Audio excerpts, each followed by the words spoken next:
جو کنواری بچیاں ہوں ان کو چاہیے کہ وہ انٹرمیٹنٹ فاسٹنگ کریں. انٹرمیٹنٹ فاسٹنگ کہتے ہیں صوم داؤدی، ایک دن روزہ اور ایک دن افطار. ایک دن روزہ ایک دن افطار. اس کا اثر پہلے مہینے میں نہیں محسوس ہوتا، لیکن ایک مہینے کے بعد اس کا اثر محسوس ہوتا ہے.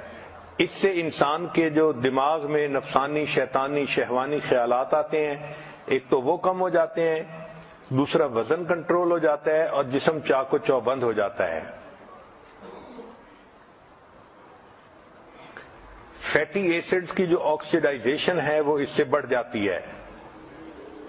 اس سے انسان کے مسل مضبوط ہو جاتے ہیں.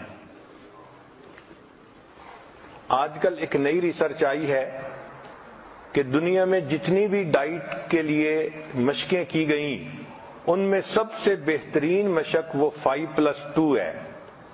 5+2 کا کیا معنی کہ ہفتے میں آپ 5 دن نارمل کھانا کھائیں اور 2 دن روزہ رکھیں. اس کو 5+2 کہا گیا. اس کا فائدہ یہ ہوتا ہے کہ 2 دن روزہ رکھنے سے انسان کا برین یہ سگنل لیتا ہے کہ میں نے زیادہ نہیں کھایا، لہذا وہ موٹاپے کی طرف سسٹم کو نہیں جانے دیتا. آپ دیکھیں کہ شریعت نے سوموار اور جمعرات کا روزہ اس کو عبادت کہا. اگر ہم شریعت ہی پر عمل کرنے لگ جائیں تو ہمیں دنیا کے فائدے تو مفت میں ہی مل جائیں.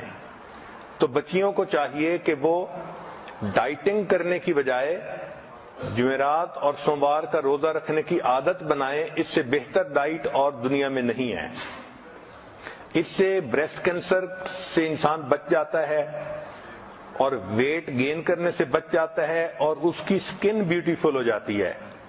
چنانچہ 5+2 ڈائٹ فارمولا، اس کا سب سے بڑا فائدہ یہ ہے کہ سکن انسان کی شائننگ رہتی ہے، ینگ رہتی ہے. اب دوسری صحت کی خرابی کی وجہ ہر وقت بیٹھے رہنا.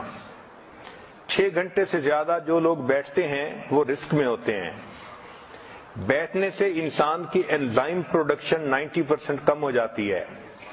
جو انسان بیٹھے رہیں 1 منٹ میں وہ 1 کیلوری برن کرتے ہیں. 2 گھنٹے بیٹھنے سے اچھا کولیسٹرول 20% کم ہو جاتا ہے. بیٹھنے سے 50% چربی زیادہ بنتی ہے. اس لیے جو لوگ بیٹھتے ہیں ان کی ہپس کا سائز بڑھ جاتا ہے. اب اس کا علاج یہ ہے کہ ہمیں چاہیے کہ بیٹھنے کے کام کے دوران ہم چلنے کے بہانے بنائیں. چلنے سے انرجی لیول 150% زیادہ ہو جاتا ہے. اسی لیے جو لوگ بیٹھتے ہیں ان کو چاہیے کہ جب چڑھنا ہو تو ایلیویٹر سے چڑھنے کی بجائے سیڑھیوں سے چڑھیں، یا اگر مال میں گئے تو پارکنگ ذرا دور کریں تاکہ چل کے جانا پڑے اور سامان اٹھا کے واپس لانا پڑے. اس طرح ہی ایکسرسائز ہو جائے. مسجد میں چل کے جائیں، دفتر چل کے جائیں، ایکسرسائز کے بہانے ڈھونڈیں. عورتیں گھر کے اندر کپڑے دھوئیں، گھر کے کام کریں، بچوں کے ساتھ کھیلنا. عورتوں کے لیے رسی پھیلانگنا ایک بہترین ایکسرسائز ہے. اس سے ان کی صحت ٹھیک رہتی ہے. نبی علیہ الصلوۃ والسلام نے سیدہ صدیقہ رضی اللہ تعالی عنہا کے ساتھ ایک مرتبہ دوڑ لگائی تھی. تو گویا بچوں کے ساتھ دوڑنا یہ بھی ایک اچھی ایکسرسائز ہے. دین اسلام نے ایکسرسائز کو ہمیشہ پسند کیا ہے.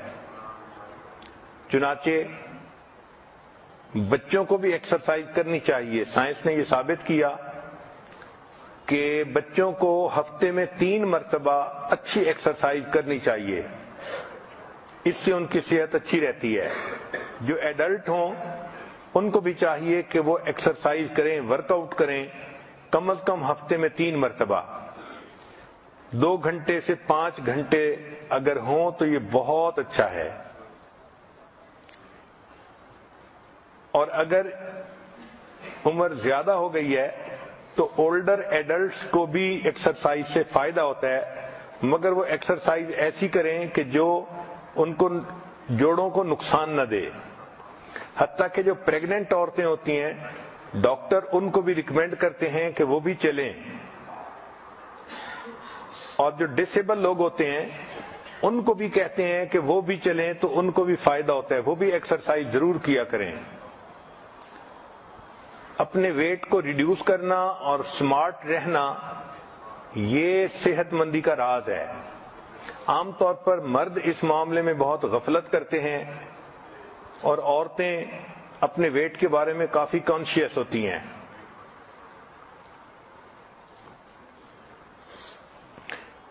Your body is the baggage you carry most of your life. The more excess the baggage, the shorter the trip. جتنا بیگیج زیادہ